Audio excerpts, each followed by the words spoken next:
really excited about this next guest. His name's Kyle Lumpkin. Played football with him in high school. He was the center. He set the tone.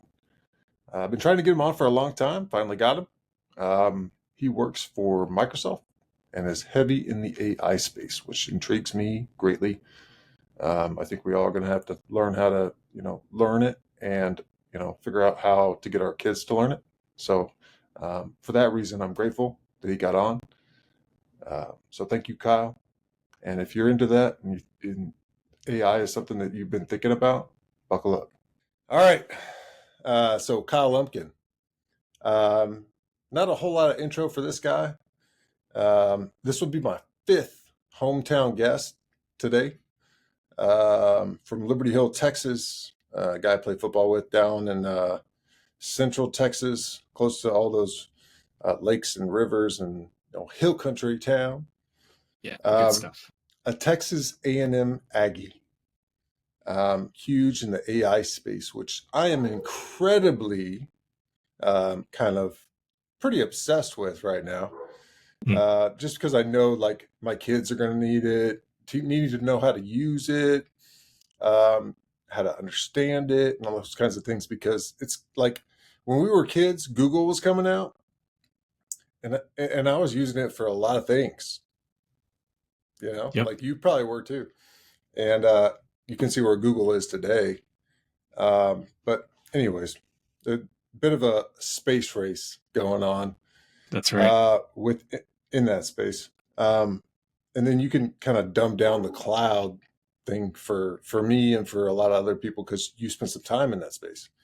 So really excited. But I got to tap into some memories because as we all grow up, we have memories of the past and we also kind of grow and we use some of those memories. And I got some guys that all previous episode guests that had to shed some light on some memories of Kyle Lumpkin today. So we'll start off with a guy named Michael Cole. Old Kyle Lumpkin, what a great dude. Fiercely loyal individual and a great friend. We were in the huddle one time and Logan Fletcher, another offensive lineman, you played center.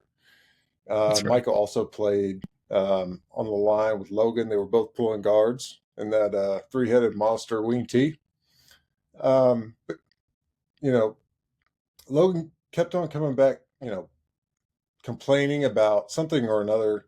On like the 15th time, Lumpkin just lost it and looked at him, Logan Fletcher, one of those other linemen was like, he's just, shut up, just do your job. Right? Yeah. You were in the huddle. Oh, he said, I was in the huddle when that happened. So, I'm not far off. And it makes sense. Yeah. Jeremy Jobson, another previous episode guest. I met Kyle during freshman year in high school. He joined a 2-a-day practice as the new kid and quickly became part of our core group of freshman team. We played together for our freshman and sophomore years, both on the freshman and JV squads.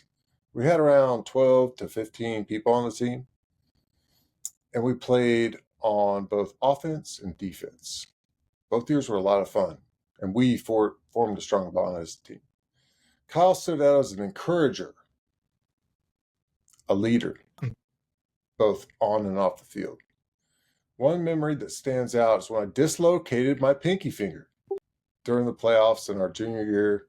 I remember Kyle showing Kyle my finger, hoping he could pop it back into place. However, he was taken back, gagged, and he advised me to go see Doc, our trainer. Another memorable moment was during our freshman year when we started spring training, the off-season program with Coach Vance. I got a memory from him too, and Coach Walker, and our most intense, impactful weightlifting program that I've ever done. Our freshman group gained a lot of muscle and strength during that time. When it came to spring training, practice shots, I was lined up across Kyle. When I shot out, I knocked him over. It was a moment of realization that all the hard work and room training had paid off. We looked at each other in surprise and then took turns trying to knock each other out for the rest of practice. Good. Dexter Hansen. Oh, God. Here we go. Lumpkin was my center for 3 years.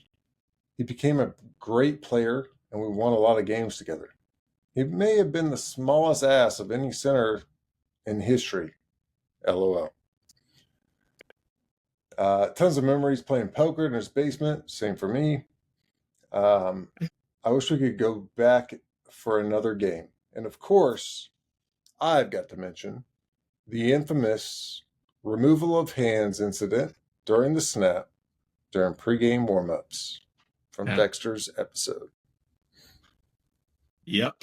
So what's your take on this? Man, just great memories. I love all those guys, and we did have a really good time. Gosh. Yeah, Mike, what Cole was talking about, I think we all have had our moments at different times during games, just sort of like losing our composure. And generally there was, there's a lot of respect, I think, between everyone. But the great thing about, I think, our group was we really kind of pushed each other to, get focused, get back in the game, get ourselves under control. But I can think of times I think every one of us just sort of lost it with frustration or whatever. So, you know, Logan's little episode there was certainly not a rarity. We all took our turns for sure. Yeah, I do remember Jeremy being freakishly strong, and always kind of thinking like, don't really need to worry about it. And then him always surprising me for sure, during warm-ups and whatnot. And you and I were in the same warm-up group too. So I can remember like that, the 15, 20 minutes of just like stretches and shots and having to deal with that crap right at the beginning of practice. And, let's just get through it together. But it's an unusual relationship, I think, between a center and a quarterback as well. Just thinking about Dex, right? Like, you're pretty close. You take a lot of snaps. Probably the most intimate relationship in football because that starts the play. Like, it sets the tone. Yeah. I do remember one time, I can't remember which game it was. We were playing at home, and we were on the goal line. And it was it wasn't a quick snap. It was like it was a 2 count. And I just got excited and snapped the ball early ahead of the count. And so everyone's very confused by that, right? Like there was kind of a delay, like that wasn't the count. Why was the ball snapped? And so I remember heading back, and we got the ball in on the next play, right? But we got back to the sidelines, and Cole and Logan, Mikey Cole and Logan Fletcher, kind of my brothers, right, on both sides, and they were always picking at each other a little bit too. But both of them were just like lighting me up when we got to the sideline. They were like, "What are you doing? Like, that's not the count. Like, what were you thinking?" And it was kind of funny. I think Coach Walker got a little chuckle out of it because he goes, "No, when the center snaps the ball, you go. Doesn't matter if it's early or not." Yep. So I got away with that one, I think. Gotcha. Removal of hands. Oh God, yeah, I'm happy to tell that story. So go ahead, because I want to. It was a Friday, and so we're heading out during school for just like light warm-ups. Right, just running through a couple of plays, no pads, that kind of thing. And our standard equipment was jock strap, short shorts, and those terrible cutoff shirts. I just hated those things. And for whatever reason, I had forgotten to put my jock strap on, and so I'm wearing my boxers out there under these shorts. So I hadn't thought anything about it, right? And we get out there, and Dexter goes to line up to like prepare to take the snap, and like I'm just kind of hanging on his hands, if you know what I mean. Like nothing really supporting the boys. And so he does that, and he kind of hesitates, and he runs we run a play, and then we get back to the huddle, and he's like, "Dude, what the hell are you doing?" Like, I don't want to get too graphic, but the boys are just like resting on his hand. He's like, "I can feel everything. Like, why did you do that?" And it wasn't intentional, but I did think it was hilarious at the time. So I'm just like laughing at him, and how uncomfortable it is for him. And I think he took from that like, oh, this is like him playing a practical joke on me. And so we get up to run the play again. And again, it's on a 2 count. And I go to snap and he pulls his hands early, which if when you're a center, that's like the worst thing that can happen because you're literally racking yourself. I mean, you're throwing the ball like right up the middle. And I racked myself hard. And I think it took me about 10 minutes to recover from that. And I just remember him being like, that's what you get. Like, don't come out here not wearing a jockstrap again. And I was like, dude, I forgot. Like, it wasn't on purpose, but pretty humorous incident that happened there. Yeah. So what did you learn from that? I learned that the details matter and to be paying attention and prepared, right? Because I think we were late. We were just sitting around hanging out in the field house. And I wasn't paying attention. I wanted to wear boxers because it was comfortable, and let time get away from me. So, ShamWow, nice. Had to ask because when I did his episode and I was going through that, I was like, man, that's a good story. I gotta get Kyle's take on this one day. So we just did. Yeah. All right. Last memory, and then I'm going to turn it over to you for your story from Coach Vance, another previous episode guest. Kyle played center. Now, our offense was pretty simple, except for 2 people, the center and the quarterback. They had to be ambidextrous and smart. Yep. Kyle was super smart. So yeah, let's get into your story, man. Tell us the Kyle Lumpkin story. Go back as far as you want to.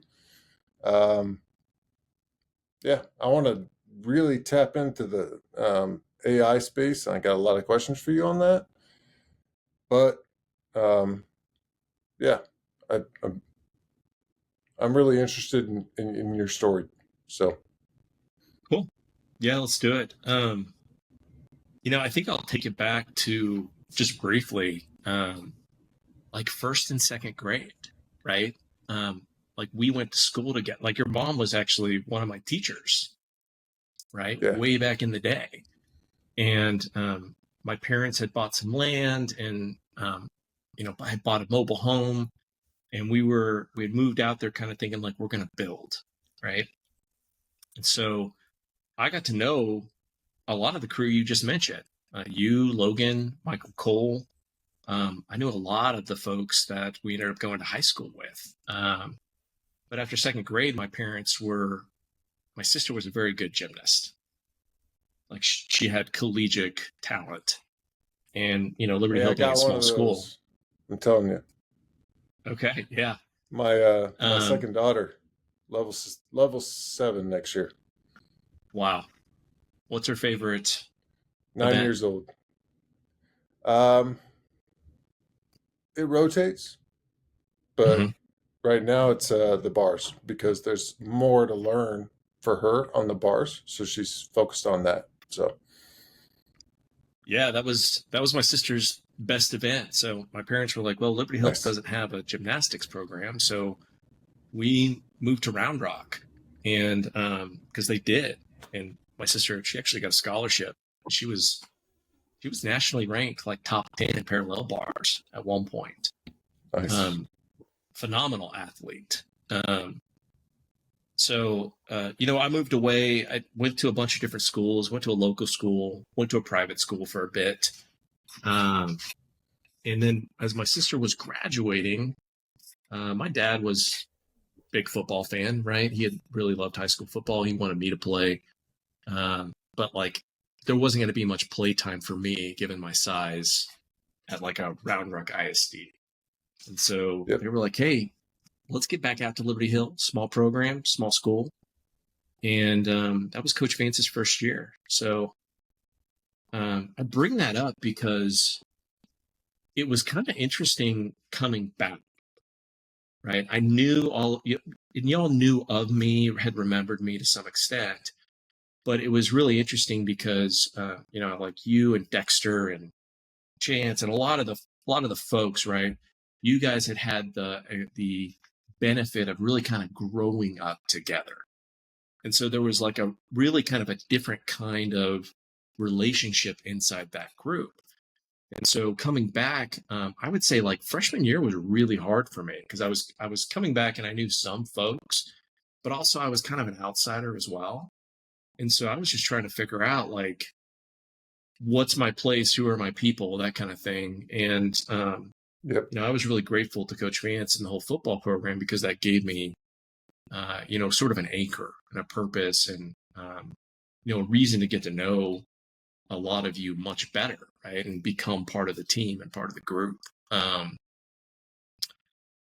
Jeremy mentioned something, you know, we went through freshman team and JV team, obviously, but I remember our JV year, we had 12 people on the team. And so we never left the field that year, but also during practice, we were the fun team for like 80% of practice. And so like, what is the fun team? Fun team are the folks that get to hold pads against the first string and second string offense. And you're the punching bag in a lot of ways. Aaron McComas had like a really fun song because we hated it. It was Misery. Like that first rep with the first team offense, you didn't know what the play was. And so you're kind of looking around hoping you don't get ear-holed or run back into someone else with your legs tangled up. And, you know, the varsity team that year wasn't nice. That's kind of a rite of passage, I think. It's like, we'll see if you stick around. Yeah. So Aaron McComas used to say, you know, fun team is so fun. I want to do it again. Help the varsity win. And so like we would sing this funny song to ourselves. Positivity. Yeah, staying positive. That's right. So yeah, I mean, good times, great times out at my house too, hanging out in that basement. Yeah. Smoking cigars and just like I don't have a whole lot of memories of things back in high school, but I definitely remember good times in that basement. So thank your parents for those times. Yeah, I did. Well, what's funny to me is like we would drink a little bit, but we would mostly like puff on cigars. Like and I remember thinking like, yeah, ballers. We were so cool and like we were getting away with it. And in hindsight, it's like, man, my parents knew that we were down there smoking cigars because like we just stunk up that entire basement. Yeah, for sure. But yeah, good times. So yeah, post high school, because of I'd moved around a lot, gone to different schools. You know, I had made a lot of friends in all kinds of different places. And so a couple of friends of mine that were really I'd gone to church with for a long time, we all were like, let's just go to A&M. Seems like a fun, like it's far enough from home, but not that far. I think that was the big appeal for us. So I had a good time at A&M for the most part. I ended up studying philosophy, which was kind of an oddity. Why? You know, I tried to get into a few different disciplines. I did construction science at one point. And one summer I went and I actually interned at a huge project for the toll road here in Austin. Yeah. Dude, and I go home to Austin. Well, I haven't been in a while, but when I went back the last time, I'm looking at the toll roads. I'm like, make money, make money. Yeah. Like, it's crazy. Huge growth. I can't believe how Liberty Hill has changed so much. Yep. It is insane.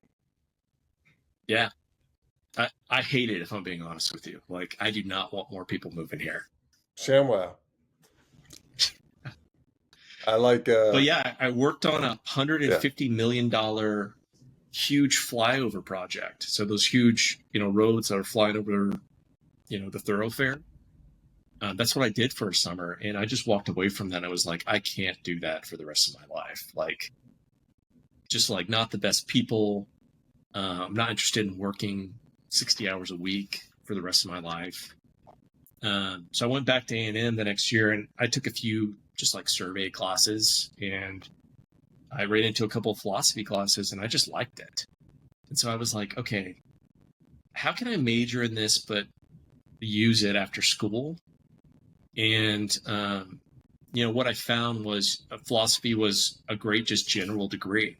For whatever reason, if you look at the ultimate earnings of different majors, like physics, for example, is at the very top. Those tend to be the brightest people possible.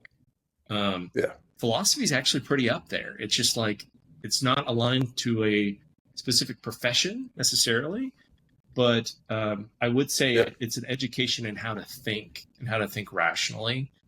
And, if you interact with the general public, that's in short supply, generally speaking. Yeah, big time. Yeah.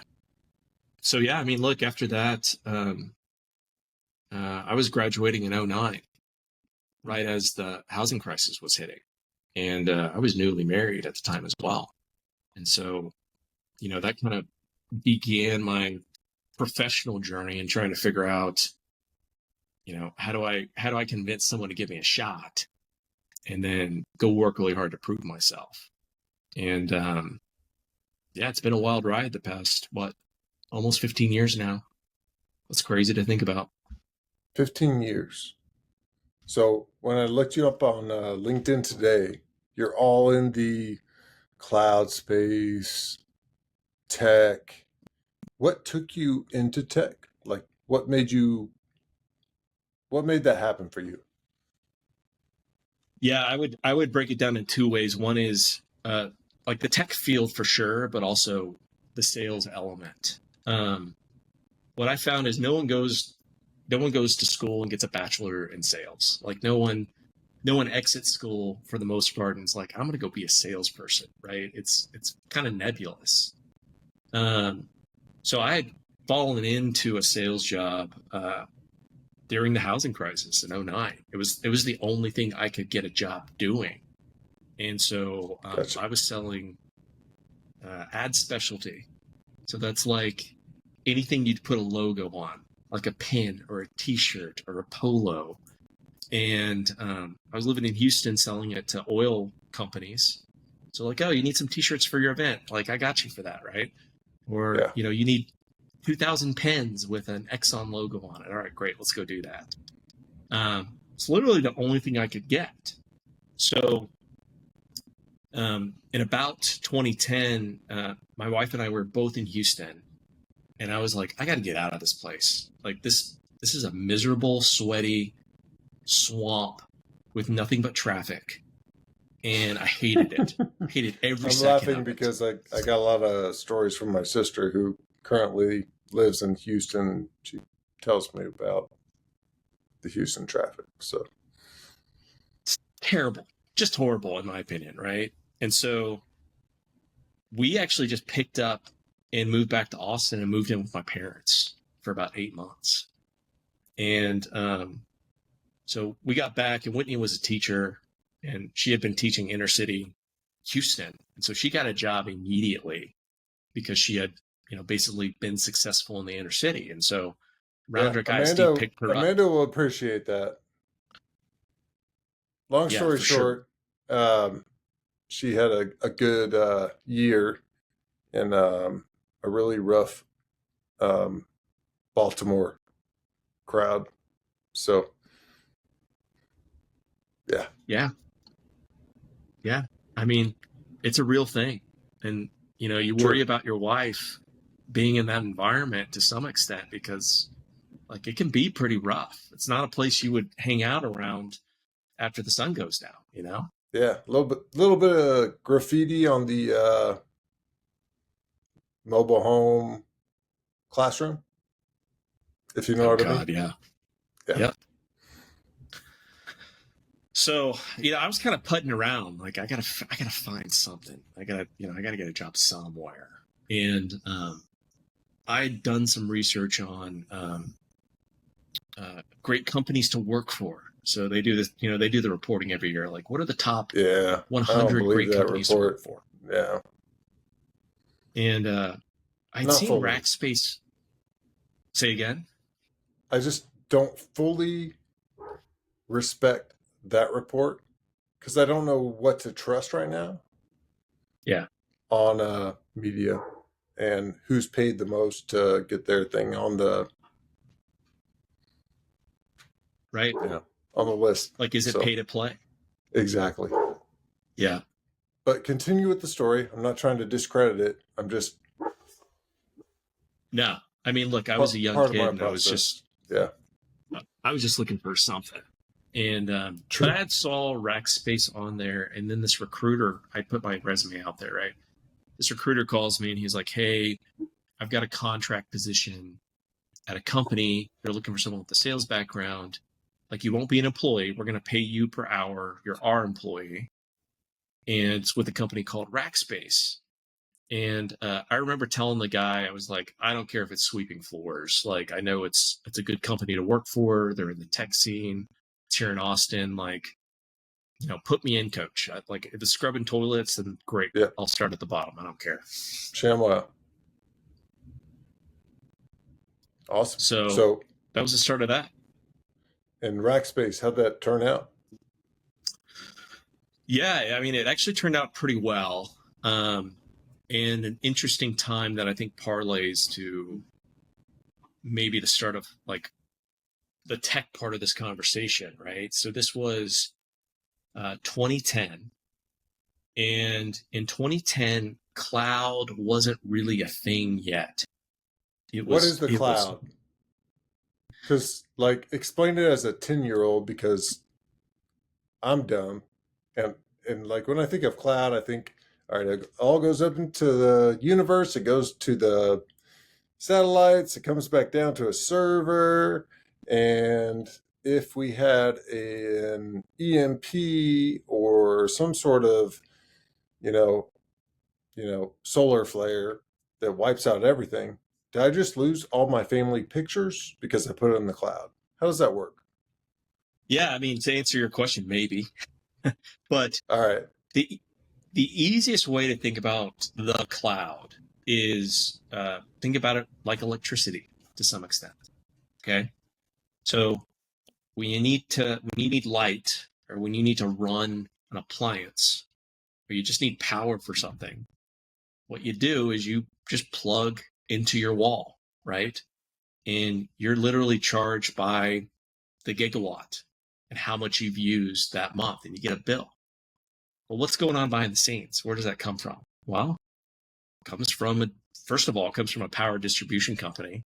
So you've got someone who is basically responsible for making sure there is a wire run from the power pole to your house, from power pole to power pole, and across the highway. They're responsible for making sure those lines are in good condition. And part of what you're paying for is to maintain that, right? And then even further behind the distributor, you've got the power supply company, the folks that are literally taking the coal or whatever it is and turning that into electricity. And so the cloud is sort of the same idea, but for compute power. Okay. So if you're a company, could be just about any company, maybe you got a simple website, but let's take a tech company, for example. So you've got some sort of, let's take a Facebook. That's a good example. So, you and I can remember when Facebook was arriving on scene and you Yeah. go to a website and you log in and you're experiencing through a browser an application that up until that point for you and I, you had to install something on your computer in your house. Like you Yeah. literally hit the install button and And now that maybe you had enough. application thing or terminology is so common. Yeah. Yeah. And I mean, it look, just spurred a new question. Let me write it down real quick. write it down. When you and I wanted to play a video game, right, back in high school, like you You had had to to plug hope it. that, Yeah, put the cassette into the thing and push it Yeah, down, blow on it a couple times. that's right. I mean, so that was the console games, right? If you wanted a computer Yeah. game and you went to install it, you had to hope you had enough memory, like you had enough storage, you had a big enough CPU, And right? You enough had enough time power. before somebody picked up the phone. Yeah. Yeah. So like going back to Facebook, right?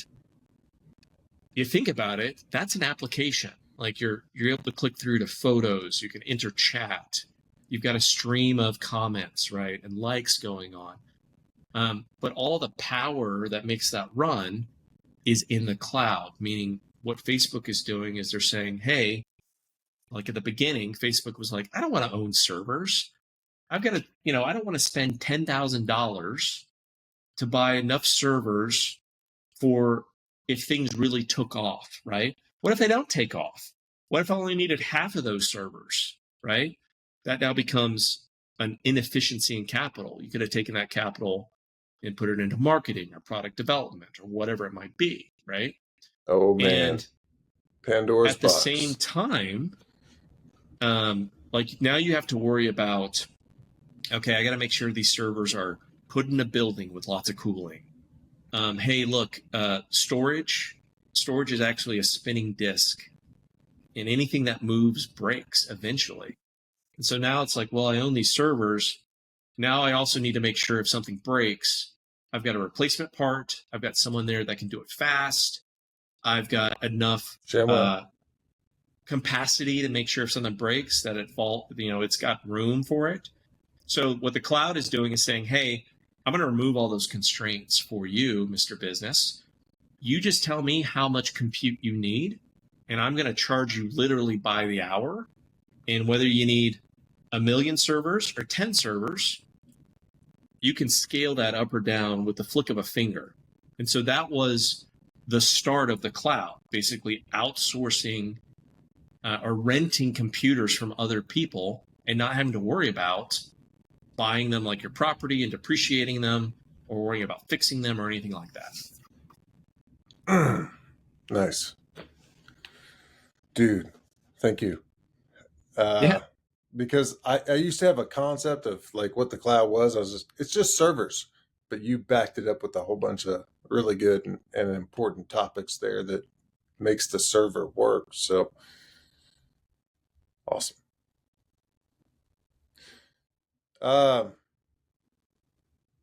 In sales, I got to ask, because I looked at your LinkedIn page and you've been in sales a lot. Like almost all Yeah. of your jobs have been in sales.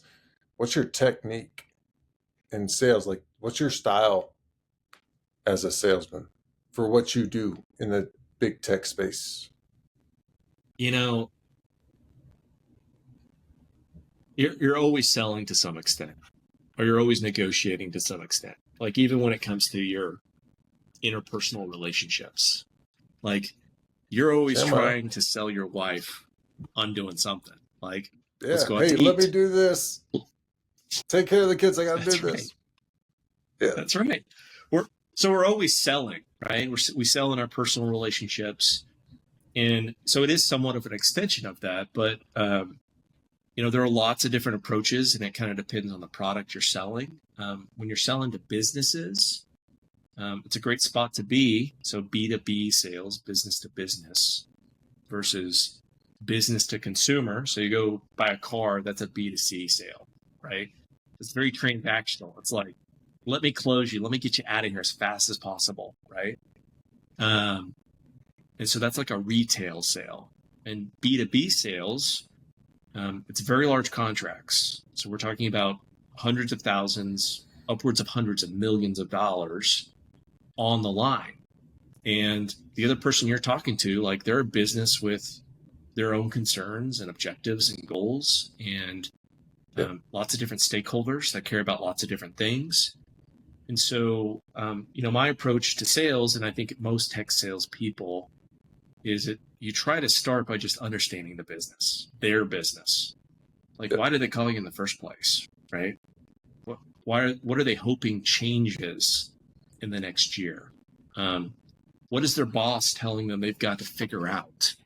in Yeah. the next 12 Talk about a months. business that has multiple changes, continuous day to day versus, hey, this month we're going to change this. Like the tech thing changes constantly, right? Yeah.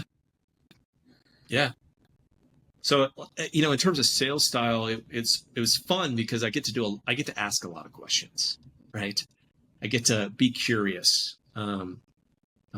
Every time I'm starting a new sale, I'm meeting a new company that does different things. And so what really appealed to me was there was always something new. I was always getting to learn about something new, different industry, a different part of the market.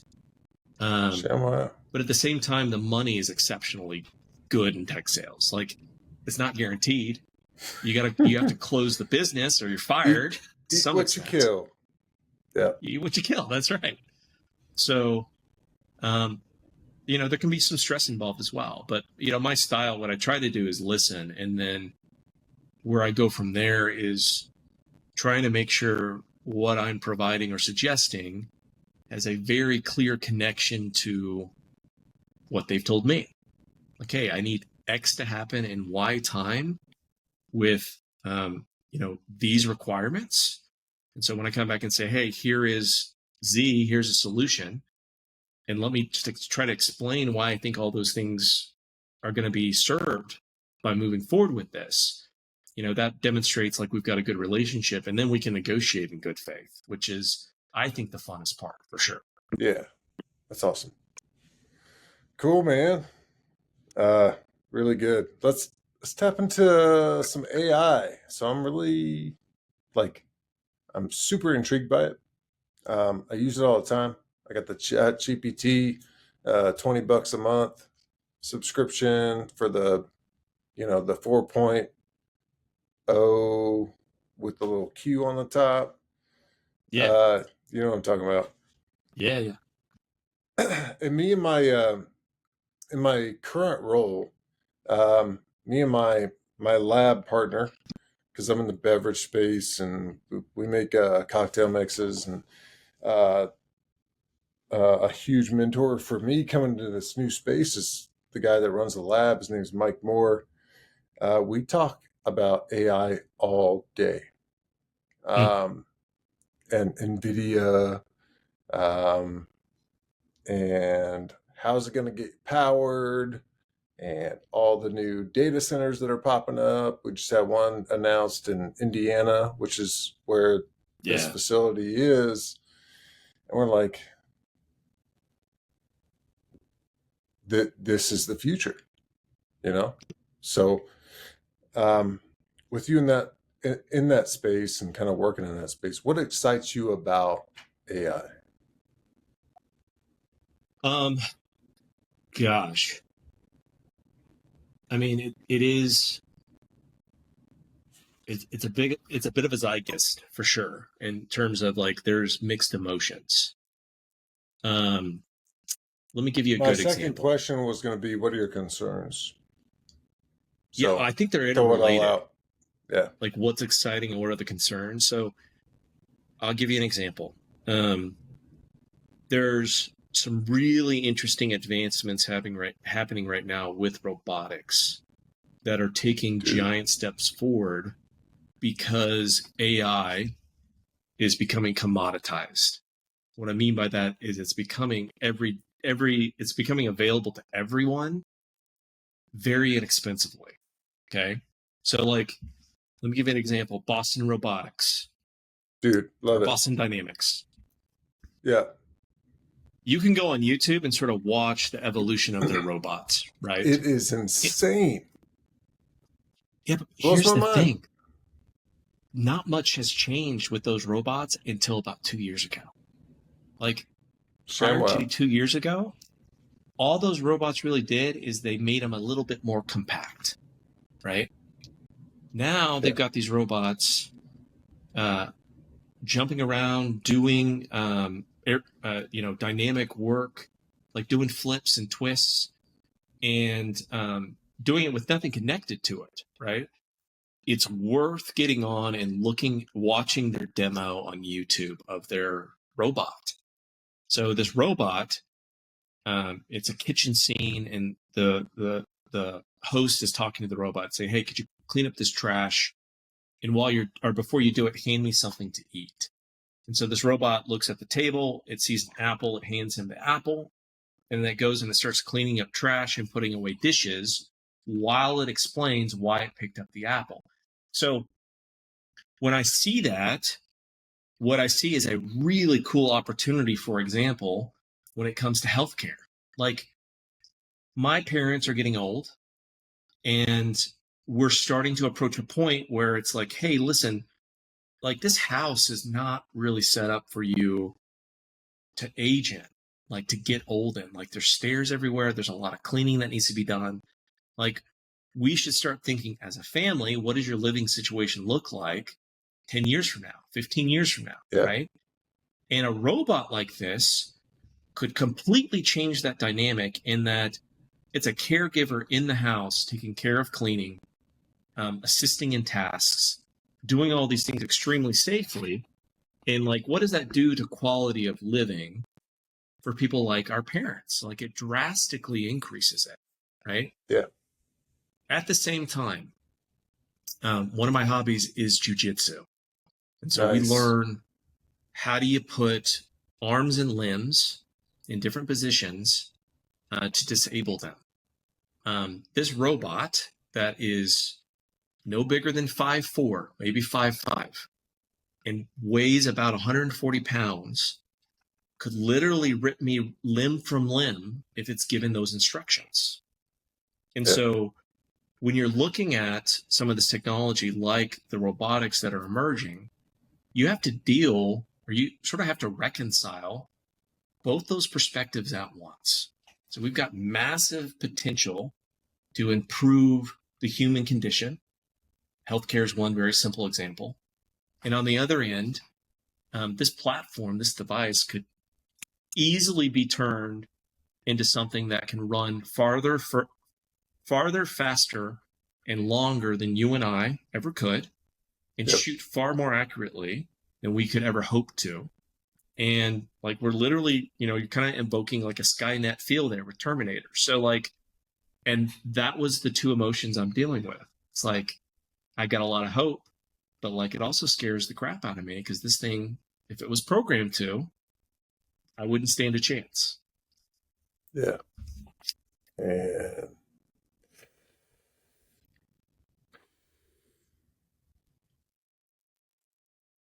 kind of heavy. True. No, but it's good heavy. Like, it's good to think about these kind of things and, kind of, just talk about them. So, go ahead. Well, something else, right? To, I guess, maybe, let's try to think about the scale of like what's coming, right? So Yes. at the beginning of the episode, you mentioned Google, right?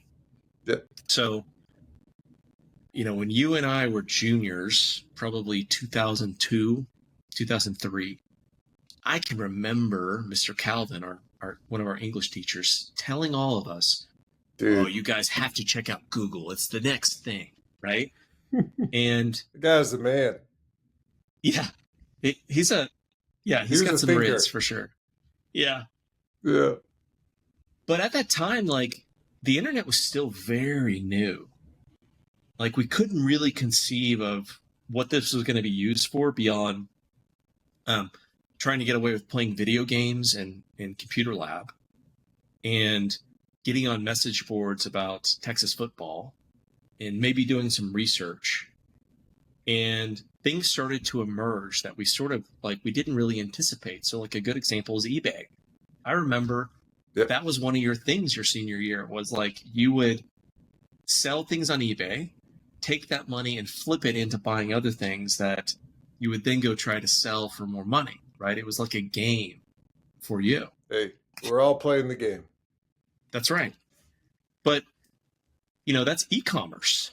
And let's think about where that's led now. Like, so 15 years ago, no longer than that, 20 years ago, when we're all looking at the internet, we could not conceive of something like Amazon, where I can literally get almost anything I want within Yeah. days, if not the same day.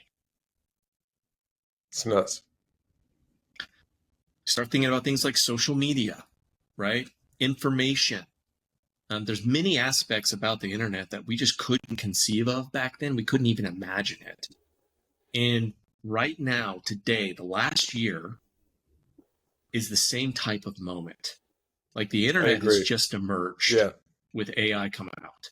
Everybody, And you need to learn about AI. If you haven't started, start now. Because if you're not looking at it, then you're way behind the curve on so many different levels. So keep going.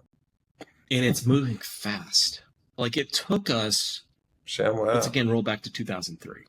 By 2013, like, yeah, the world looked a lot different in terms of the internet, but it wasn't too crazy.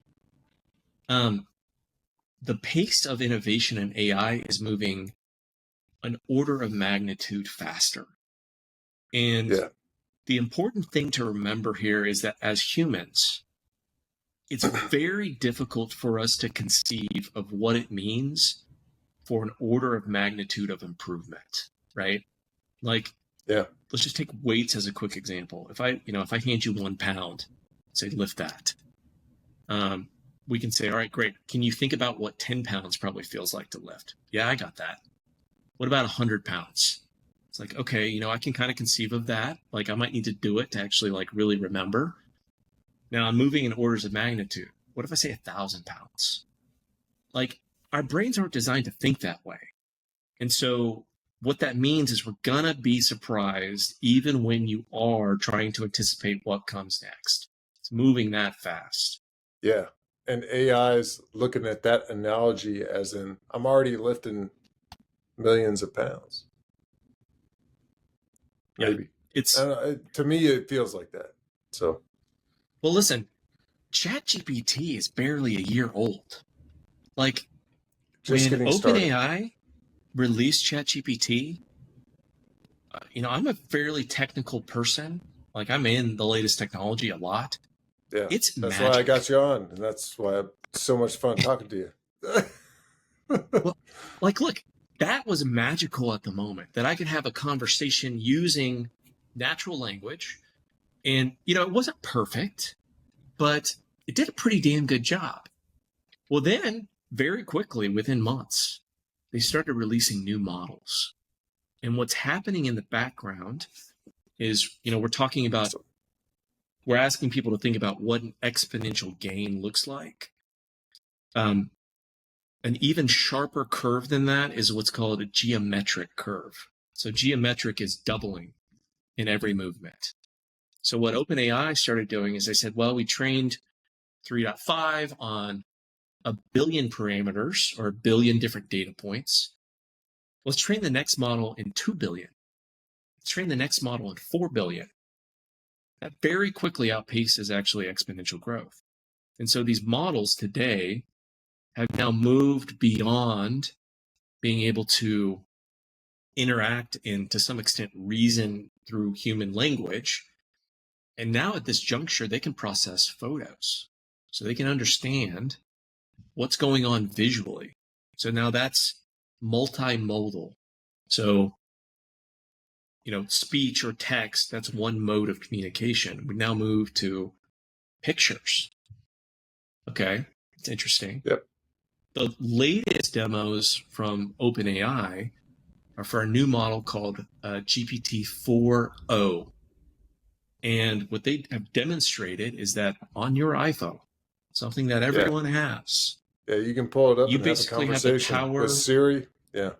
That you have the power of a model that can have a back and forth conversation and process in real time what it's seeing and what's going on. Translate in real time. So like, here's a good example.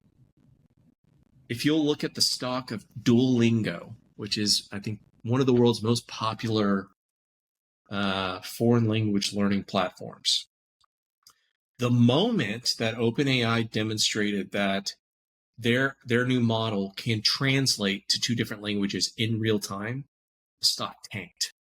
I mean, they wiped out billions of dollars in company value just on a demo, right? So that's just one example of massive disruption that's happened in less than 14 months. I have a couple of stock market questions towards the end. Okay. I think you just answered one of them, but keep going. Yeah. So tons of disruptive potential. And what's happening is that for every increment of improvement, it tends to spawn new avenues of application, so how it can be applied in ways that folks haven't really thought about it before.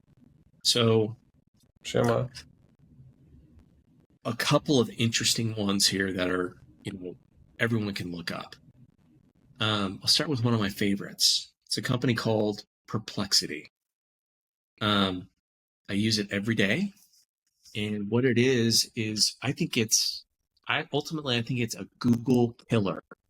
It replaces it. Basically, merges the ability to interact with in a natural way, so ask questions like a human would, but it combines it with search. So Tony, I want to show you something. I think this will surprise you. You'll like this. Okay. I'm going to share my screen for a second. Is that all right? Absolutely. Go for it. Okay, let's see if I can get this working for me. Window. Okay, here we go. All right, so this is perplexity.com, okay? Or perplexity.ai. So let's just do something a little unexpected. So let's do price of admission. Uh-oh. Tony Haber.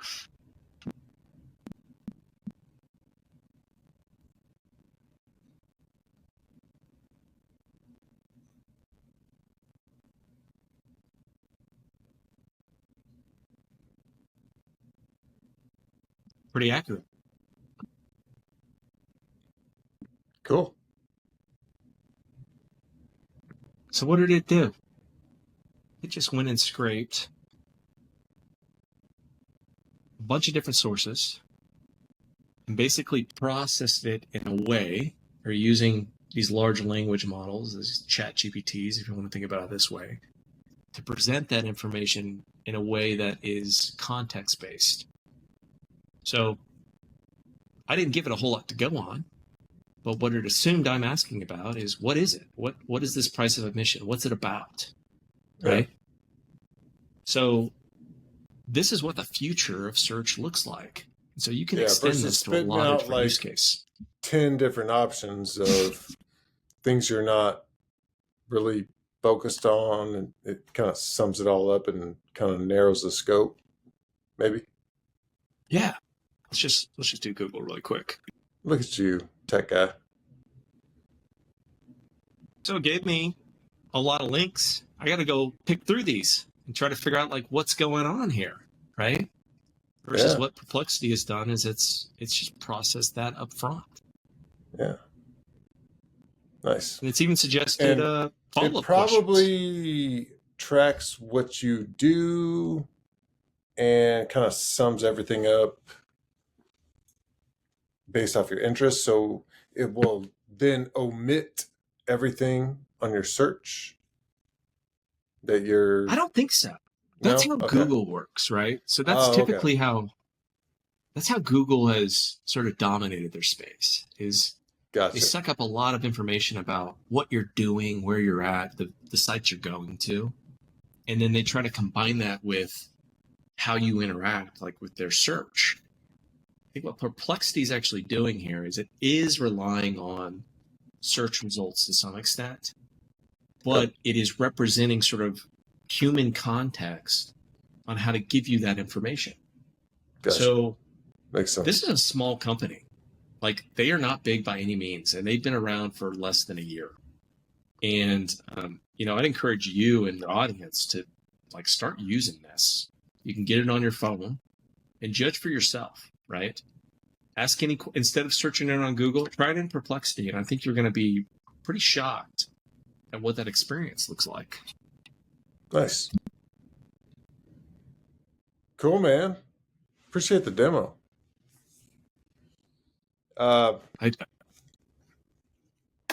So I gotta, on the AI topic, Mhm. Apple recently announced, maybe like a week ago, a couple days ago, whatever, uh, that they recently found a partnership with ChatGPT. Um, it's called Apple Intelligence. Mhm. Um in a guy named Elon Musk said, if that happens, all my companies will no longer use an iPhone. What's your take on that, based off of what you do, and like Yeah, kind of lay out the truth for us common there's a folks? couple of complicated factors going on here that Okay, add up to Elon's reaction. Um, true. the the first one is when you think about Apple. Apple is notorious for building everything in-house. They build their own chips in-house. They build their own iPhones. They design every aspect of that hardware, all their accessories. If you want to sell an accessory that's compatible with Apple, you have to pay Apple a pretty substantial, expensive license to do that. Hmm. So Apple, as a Yeah, I had to company, and this swap is out all my phone chargers last transfer. that's right, Thanks, Apple. well, this is Steve Jobs. This is a Steve Jobs mentality. Steve was always about, I'm not going to build what the consumer wants. I'm going to build something that the consumer doesn't even know that they want. And so Apple has built over the past 20 years what I would call a walled garden. So they're very fierce about innovating in-house. They do not go externally unless there is money for them to make along the way. Like the App Store is a good example of that. They don't build every app in the App Store, but they take a 30% cut of any app that's in there, right? And so this is highly unusual in that Apple is paying another technology company for their software. That's a big deal. What that should Yeah, well, signal to everyone. so the news right now, even today, actually, it says Apple didn't pay OpenAI anything. I think it was an exchange for data, possibly. And and that's synonymous with money. And now we're getting back to what And Elon's then concerned about. now tell us about how data works, Yeah, if so you can. what's interesting is really all of these AI use cases have two constraints. They have two things that determine whether you can do it and whether you can do it fast. The first one is you have to have access to the hottest hardware in the market right now, which are GPUs. And we can get into that a little bit later. Hmm. But there's a pretty tight Which is supply chain what constraint on these. NVIDIA sells. Oh, Correct. yeah. ShamWow. Correct. So you need GPUs first. Okay, you need a lot of them. The second piece that you need to be successful in order to develop or deploy AI is you need data. Okay. So think of these as like moats. So you got a castle, you want to defend your castle. And to do that, you put up defenses. One of those is moats. They're hard to cross. Maybe they got alligators in them, right? You can't do it in armor. You got to build a bridge. So GPUs are one moat. So whoever has the money to get their hands on GPUs, they've got a strategic advantage over me or you, Tony, just having a great idea that we want to go try, right? We don't have the Yeah. cash to go buy GPUs. Big tech, ShamWow. The second piece, let's just assume money's not a constraint. So if you're a Google or Facebook or an Apple, you've got more money than you know how to spend, right?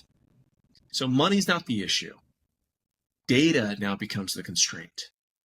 Yep. Access to unique data, meaning data that no one else has, is the new oil. Whoever has access to data that no one else can get their hands on are going to be able to build and deploy unique AI almost exclusively to everyone else's disadvantage. Yep. So, and now we're getting to where Elon's concerned. right? I don't know the details of the deal between Apple and OpenAI, obviously, but you telling me you've heard, hey, it wasn't a cash exchange does not surprise me. That was Because all what over OpenAI, all the news articles today were saying that. So, think about OpenAI's perspective, right? They are, right now, they're the leader when it comes to large language models, these AIs that you can interact with through language. yeah, and And for it's them to stay open, ahead so of the everybody's curve, using it. Yeah, even the 3 mode versus the 4, because the that's 3 right. is free, it's all collecting. That's right. It's collecting information to some extent, but a lot of that's dialogue. OpenAI or GPT 3.0, like the first one we all sort of interacted with, Yeah, that was basically trained on a large corpus of publicly available data. Basically, like thinking about feeding it Wikipedia, okay, to some extent. Problem is, anyone can get their hands on that data, anybody.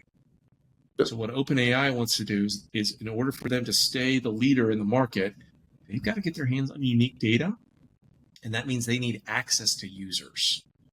And the company with the most access to users is probably Apple to some extent, given the proliferation of iPhones. So Oh yeah. why is Elon concerned? Well, Apple doesn't have a great reputation for protecting user data. They collect Oh yeah. everything I you get the do. ads all the time. Like when I That's say right. something like, I'm thinking about getting this. Oh, and then all of a sudden there's an ad. We've That's how all it had that works. experience where it's like I was just talking to my wife about X, Y, or Z, and then I open my phone and I It immediately pops get an up. ad for that. Very suspicious, right? Dude, so that's power. Absolutely. So Data. Yeah. Apple historically has had no qualms, based upon what I'm reading, I'm not an expert here, about taking the data they collect and using it to their advantage. And so Dude, now from what Elon I've is been saying, talking to you well, about so far, like I'm gonna call you about every issue I have now. well, we can chat anytime. But now you think about that pipeline of information, like, ChatGPT or OpenAI being embedded on the iPhone, and that flow of information now freely flowing to OpenAI, whose stated objective is to build a artificial general intelligence, meaning an AI that's on par or smarter than a human being in terms of ability to reason. Elon views that as an existential threat to humans. Like he For literally sure. believes it has the ability to wipe us out. And from his perspective, what I've heard him say is that he views OpenAI and their mission of doing that as reckless. Like they are barreling towards something that once it's created, it's known as the singularity, is what a common term for it. No one knows what happens next. And this goes Yeah. all the way back to us trying to think through what does exponential growth look like. So the singularity is a common phrase that's meant to represent when an AI achieves human level intelligence. So there was a curve up to that point, and what happens after the curve? It spikes straight up. So we can't really conceive of something that is 100, 1,000, 10,000 times smarter than us and what it would do, what its motives are. And that's why it's called the singularity, because if you think about a Yeah. black hole, you get past that event horizon, you can't see what's going on inside. You don't know what happens. Yeah, there's a lot of other articles coming out right now around the ability to not control, That's right. the inability to, you know, you know, steer the left and right lateral limits of this thing. So, um, Yeah. I guess we'll see. So we've got tiny ape brains that really can't anticipate what exponential growth looks like. And we're barreling, or some folks are barreling, like OpenAI, towards doing their damnedest to reach a point with technology that has the potential to totally run away from us in ways that are literally beyond our imagination, right? We can't conceive of what something that's 10,000 times smarter than us might do, or what its motives are, or what it might be capable of, just from a technology standpoint.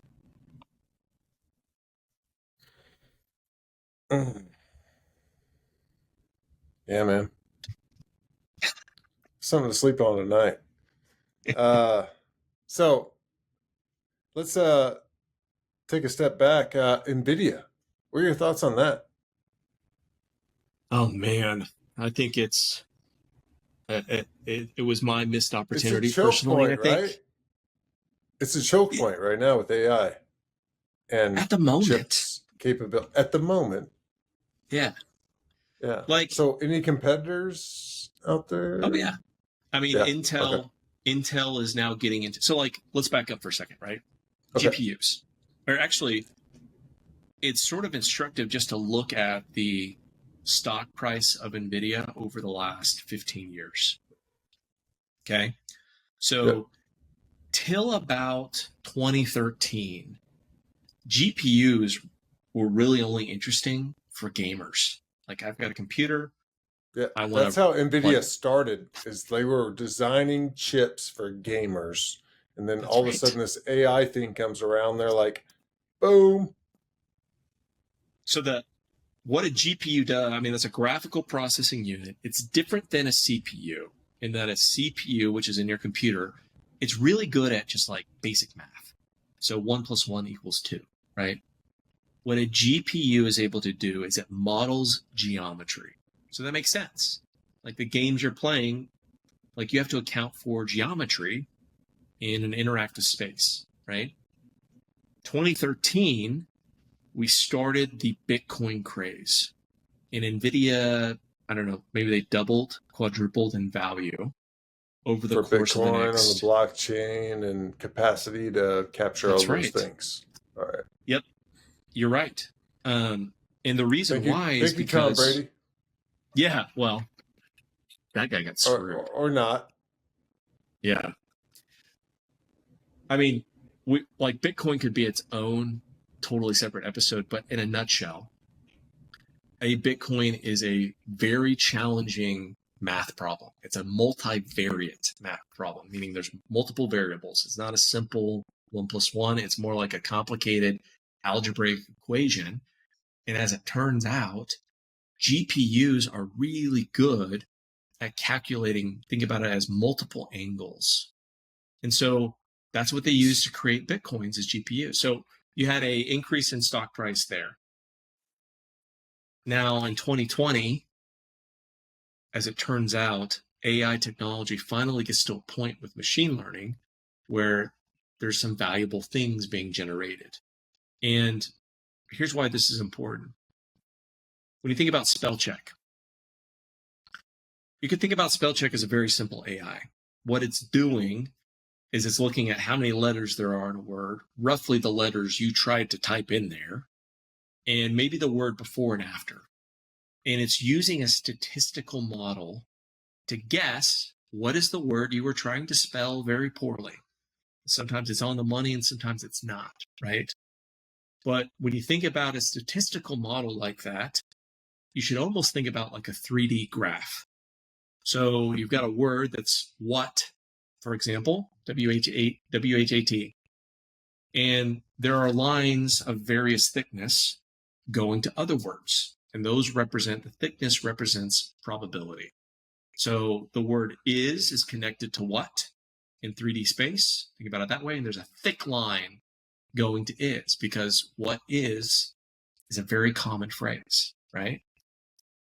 What was, or the word was, might have a much shorter, thinner line because statistically, it doesn't follow what as often as what is, okay? That is I've just described basically a 3D rendering or different vectors.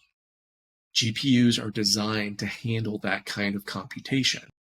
And so ChatGPT is essentially the same thing on a much bigger scale. Instead of On connecting steroids. Yeah. word to word, it now has commonality between phrases, topics, tone. And so this sort of 3D calculation is powered by GPUs, and you need GPUs almost exclusively in order to train a model. So you're feeding it a bunch of information, and it's learning over time what follows what, and that's called training. And then you have something called inference, and inference is where it's actually running. So when you go interact with GPT 4.0, you're running on the inference GPU cluster. So it's actively running the model and presenting its calculation results. So NVIDIA stock went to the moon because it's in high demand, obviously, because everyone is trying to adopt AI as quickly as possible. And they've been the only player in the game that's been producing GPUs at scale for decades. How long do you think that'll happen? Like, how long do I think it'll last? Yeah, so I can cash out of NVIDIA when somebody else catches up. Well, I'm thinking, the way I think about it, I'm thinking 3 years, but I don't know. Every piece of physical technology eventually gets commoditized. So gas is a good example of a commoditized asset, right? The gas you get from Shell versus Exxon across the street, it's the same gas. Yeah. And the difference when is NVIDIA's Shell going to pop up? I think it's got 18 months. Because 18 months. At the most, in my opinion. Like, I think it could be much shorter than that. And ADM is their competitor, I think. Well, Intel has just released a version of their GPUs. It's brand new. But, okay, so NVIDIA has direct competitors that all they do is build chips, like all Intel does for the most part. Yeah, but they're missing something. Chips. Right? All of the large tech... Go ahead. I was going to say, because if the competitors had whatever they're missing, they'd be doing it already. They're quickly catching up. Okay. Here's the other problem, though. Every large tech company in the world is racing the clock right now to build their own GPUs. So Microsoft, Meta, Google, any large tech company, for years they've been building their own vertically integrated. Yeah. Yep. Just like Apple. Apple, they used Intel for a while for the chips in their iPhone, but what did they do eventually? They built their own chips. So all the other big tech companies are trying to snipe people from NVIDIA to come work for them. I think that's part of it, but think about it, like, how did Apple develop the ability to build their own chip? One is they got smart people and just brought them over, probably from Intel or wherever. But the other thing too is that a customer like Apple or Microsoft is such a large customer that to some extent they define the requirements of your hardware. And so there's a very close relationship in terms of understanding how your hardware's built, how it works, and what me as your largest customer are asking for. So along the way, I get a lot of know-how about how you're doing that. And so I do think that NVIDIA doesn't necessarily need to worry about Intel. They probably need to be worried about Google, Microsoft, and Facebook, because they're racing to try to build their own so that they don't have to spend or they don't have to pay a premium to get their hands on one GPU produced by one supplier. Yeah. Like, they want to eliminate that. Because right now, that is the case. Yeah. Right? Okay. Yeah. Cool. Awesome. You answered a lot of my questions. So that was good, dude. What else you got? All right. So this one's kind of a broad thing, is with big tech, which one, Microsoft, Facebook, whatever, is best positioned as a company with AI right now, do you think? And I don't want to get you in trouble. No. Just try. Okay. Nothing I tell you isn't in the public domain. Okay, perfect. I think who's best positioned? So let's go all the way back to the moats we talked about. We talked about access or having the cash on hand, and then data or having access to data. And then the last one is probably the ability to execute. So the ability to take a great idea, make it applicable, and make money off of it. Ability to There execute. We go. That's right. If I survey the tech scene, there is zero reason that Google should not be dominating everything and should have done what OpenAI did. They should have been able to do it 5 years ago. And the reason they didn't is because they cannot execute. They treat everything like a science experiment, and it's not integrated into their strategy. Google is an ad company. That's how they make their money. And so they treat everything else like a science experiment. Google has the most differentiated data set in the world, hands down. They have to have it. They have to. They've got 95% of all search activity. Okay. And that's what gives them the dominance in the advertising space. I do think that a Facebook and a Twitter, for example, are in similar positions because they have a ton of what's called first party data, meaning information they collect directly from you. But again, they can't execute. So I do think it's pretty evident that Microsoft is the current leader when it comes to AI. And for a couple of reasons. One, it looks like the foresight was there for Satya to establish a relationship with OpenAI.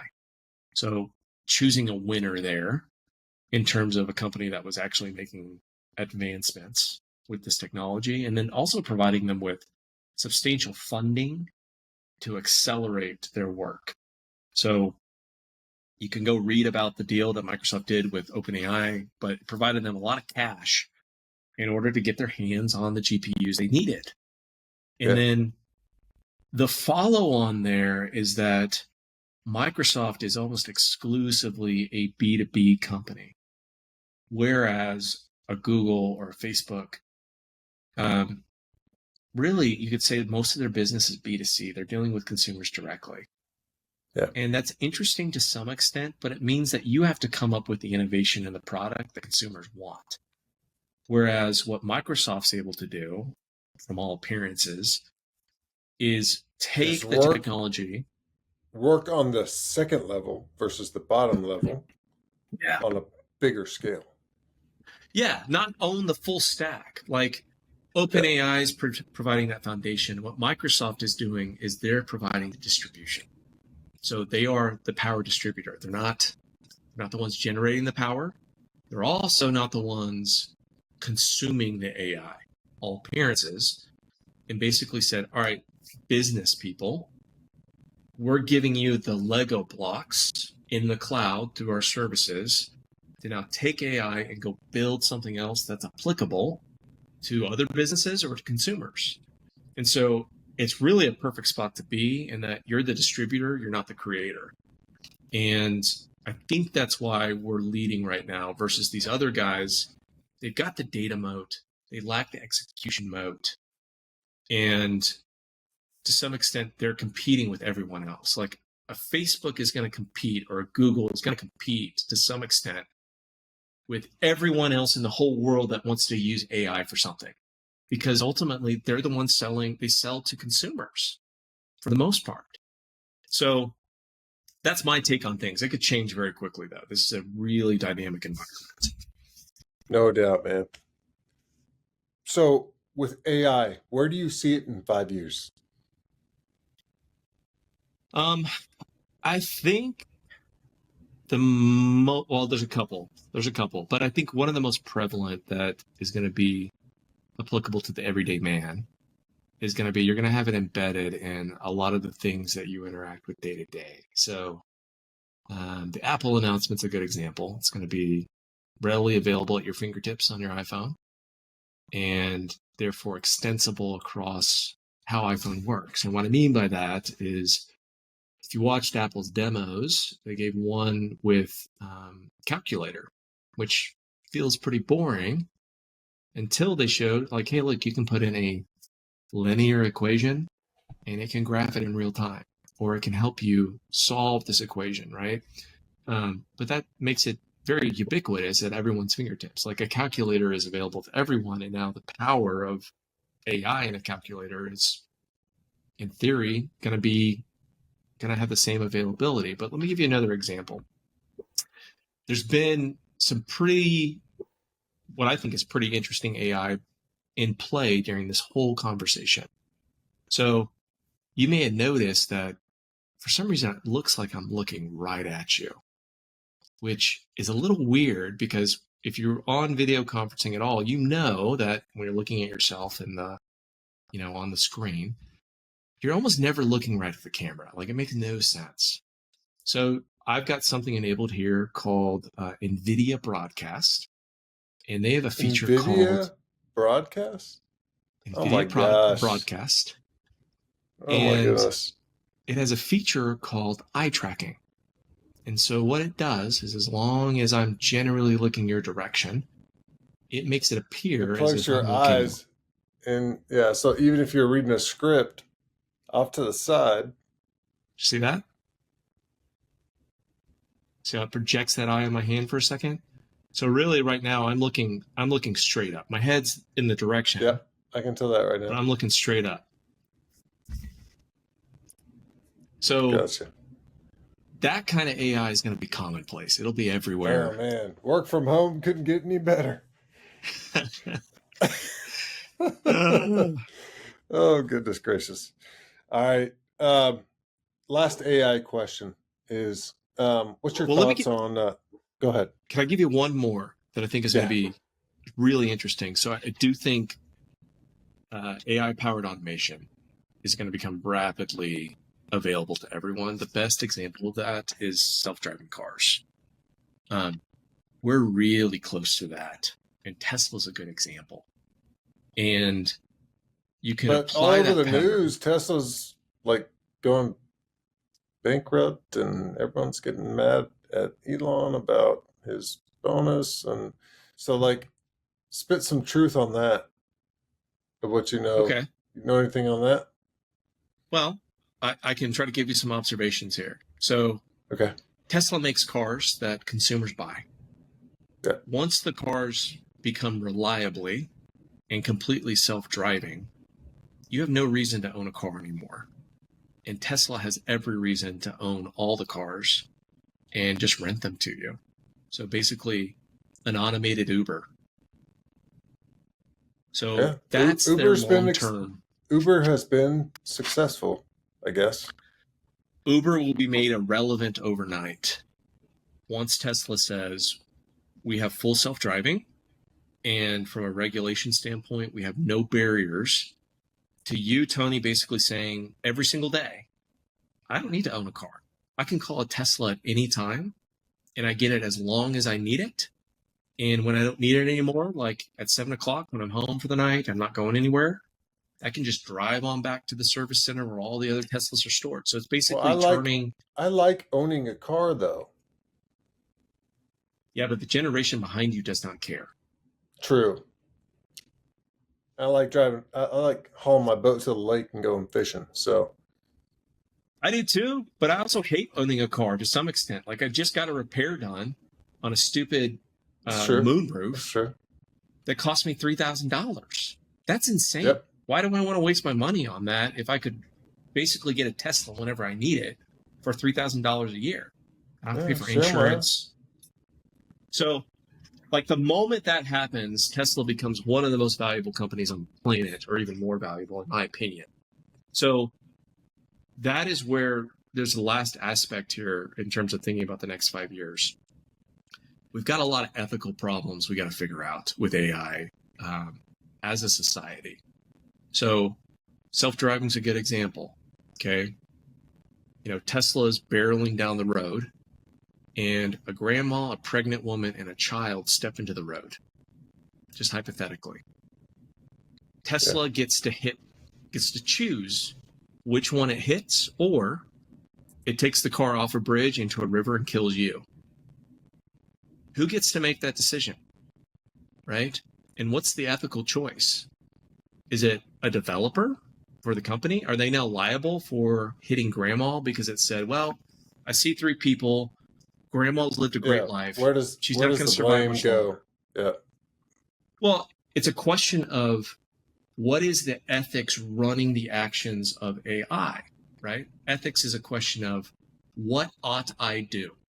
And so this is another example of the trolley experiment, which you can just look up. It's a way for philosophers to evaluate ethical structures. So does the Tesla kill me because I'm the only one in the car and it could kill 2 other people?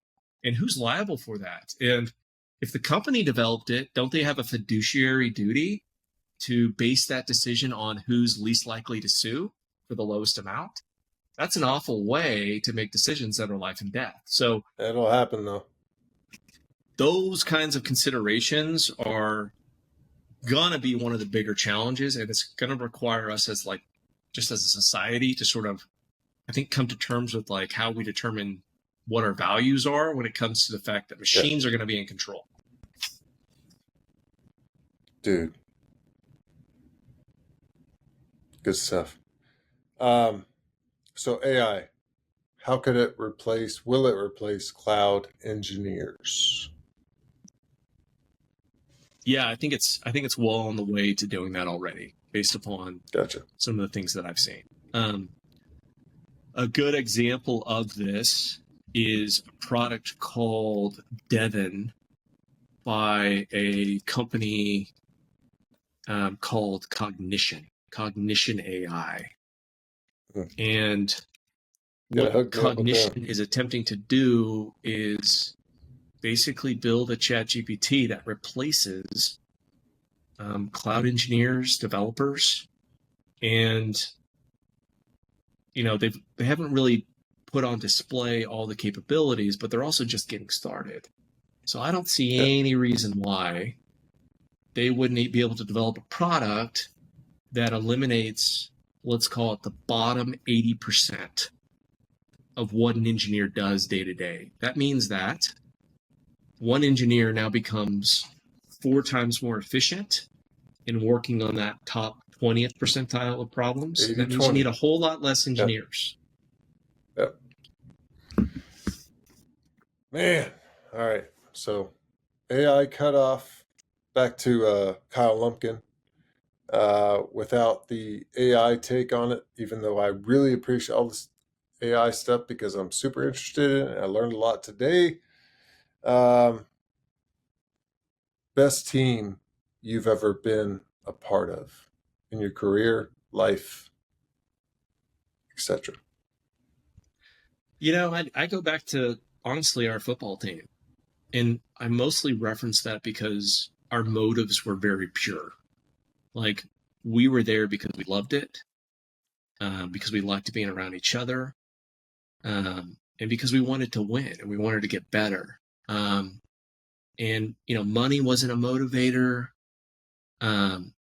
Glory probably wasn't a motivator from what I saw. It was just pure in terms of why we were there, in terms of being a team. I've worked with some really great sales teams over the years, but at the end of the day, we're working to live. We're not living to work. We're there to make that money and go home and see our family. So, the purity of what we had, what we experienced in just high school football is probably hands down the purest. And I think that's part of what has attracted me to sales, is because it is a little bit of a shadow of that team dynamic and team experience. Like, you still have a lot of fun, you still win together, you're still pushing each other, but it's really just a poor imitation, I think, of the taste that we got just being under Jerry Vance and experiencing what we did on that football team. Throughout your career, have you had a good mentor, a favorite mentor, or someone that was always there to share something, be like, hey, did you think about this in this way? Who was that for you? I think one of the most undervalued things that people do not do enough at our age, but especially the generation behind us, Sure. is trying to find and interact with as many mentors as you can. Everyone sort of serves a purpose for a season of life, in terms of a job or a life stage or whatever it is. But what I tried to do intentionally in my whole career is when I saw someone that I admired or I liked what they were doing, or they seemed to be a couple of steps further than me in life and were in a position that I would like to emulate, I just went and sat down with them and said, hey, listen, can you give me 30 minutes? Give me an hour. And I just want to ask you some questions. I want to ask you for help. Psychologically, if you ask someone for help, if you start a conversation by saying, hey, I'm looking for a little bit of help, you will find an overwhelming percentage of the time people want to help you, but you have got to be humble enough to make the ask, and then thoughtful enough to approach it in a way that makes good use of time. So really thinking about what are the questions you're looking to ask. So asking meaningful, thoughtful questions. And then when you hear good advice, actually taking it, actually doing it, even if it doesn't feel like something you want to do or ought to do, and trusting in just wisdom and experience. I do have one individual who was my first manager in sales at Rackspace.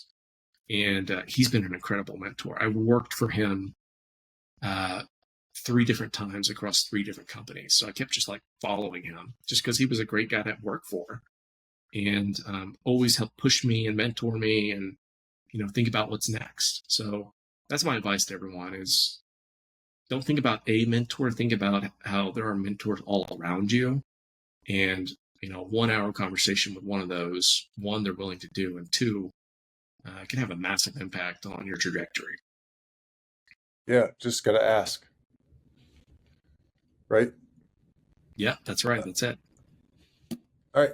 How about your biggest failure? Throughout that whole process of, going through the tech space, you Yeah. had to have at least one spot where you were like, damn. What was that? I had a couple along the way. Okay. Coming out of Rackspace, that was a pretty large company, publicly traded, well organized, well funded. I got a taste or an itch to go get into the startup space. Very different. Ultra small teams, may not have enough funding to last them 6 months. Got to figure it out fast. And what that can translate to is you can make some bad decisions because you think, oh, it's a great technology, good opportunity for me. I'm going to do a lot of work. But what happens is when you scale down the size of a company, the stakes are multiplied on the people that are there being able to execute. So whereas at a big company, if you're working with a team of 40, you can have 20% of the people that suck and still get some stuff done. When you're in a startup, no one can suck. If you've got one person gotta have A who's not players caring, across the board. that's right. And Yep. No B I team. made some decisions a couple of times along the way that were not wise. I got carried away with the money and the opportunity and the glory. And one of them in particular was I joined this company right as I was having my second child. And I don't have any memories of my second child from the moment of birth to basically about 10 months in, because I was working so much. And looking back, there's a lot I would pay or trade in to get those memories and that time back. And so that is by far one of the biggest mistakes that I ever made. Gotcha. Well, what's your biggest struggle today? What are you working through?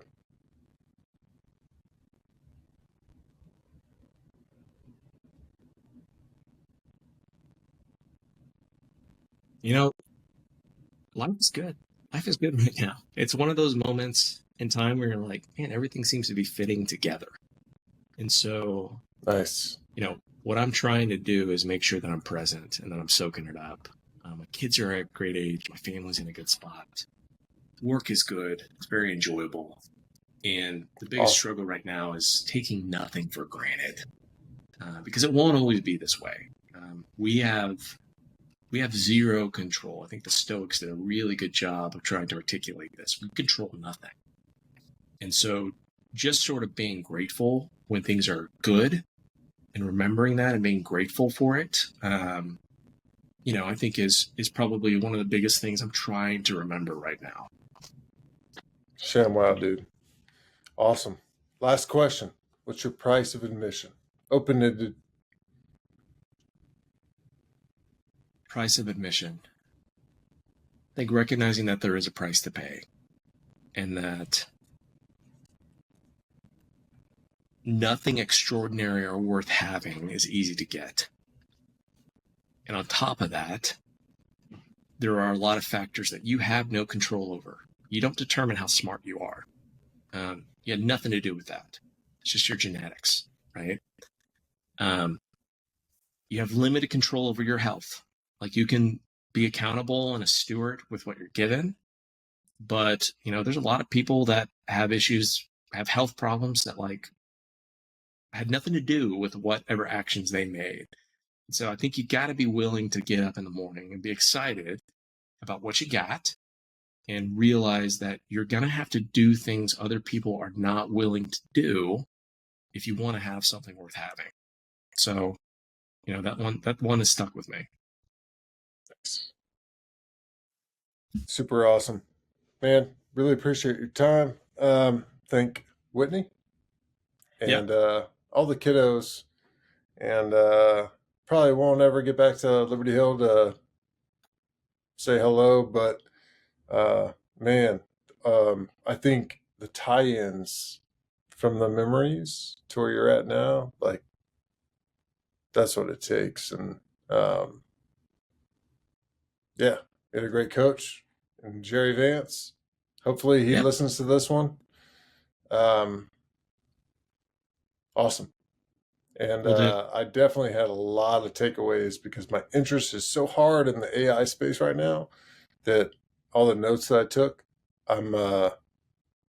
got a little extra oomph for Monday morning. So, well, if you ever want to do a part 2 on AI, because 6 months from now, everything's going to change, I'm sure we'll have plenty to talk about. Oh, yeah, definitely. We will. All right, brother. All right, dude. Bye.